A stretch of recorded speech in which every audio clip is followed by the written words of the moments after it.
नमस्कार. लीड महाराष्ट्र या बातमीपत्रात आपले स्वागत आहे. म्हैसाळ योजनेवरील कळंबी शाखा कालव्यावर पूल बांधकामास निधी मिळणार आहे.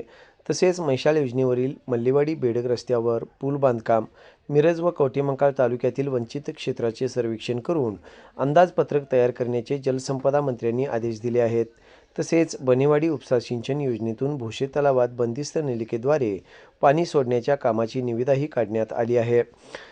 मौजे करोलियम गावातील वंचित क्षेत्राचे सर्वेक्षण करून अंदाजपत्रक तयार करण्याचे आदेश जलसंपदा मंत्री राधाकृष्ण विखे पाटील यांनी दिले आहेत. मिरज तालुक्यातील धडक योजनेच्या सिंचनापासून वंचित क्षेत्राला पाणी मिळण्यासाठी प्रत्यक्ष बांधकामे सुरू करण्याचे आदेशसुद्धा यावेळी दिले असून आमदार डॉक्टर सुरेशभाऊ खाडे यांनी सतत केलेल्या पाठपुराव्याला यश आले आहे.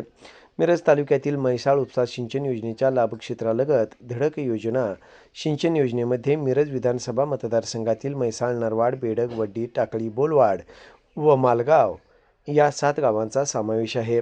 या भागातील साखर कारखान्याच्या धडक योजनेचा समावेश होता, पण ही योजना कित्येक वर्ष बंद होती. त्यामुळे शेतकऱ्यांचे अनेक हाल होत होते. पालकमंत्री असताना आमदार डॉक्टर सुरेशभाऊ खाडे यांनी याबाबत पाठपुरावा करून कॅबिनेटमध्ये हा विषय घेऊन त्याचा निर्णय केला होता. जलसंपदा विभागाने सर्वे करून अंदाजपत्रक करून टेंडर काढले होते, मात्र प्रत्यक्षात बांधकामे सुरू झाली नव्हती. आता ही कामे सुरू करण्याचे आदेश प्राप्त झाले असून एकूण 1860 हेक्टर म्हणजेच 4650 एकर क्षेत्र ओलिताखाली येणार आहे.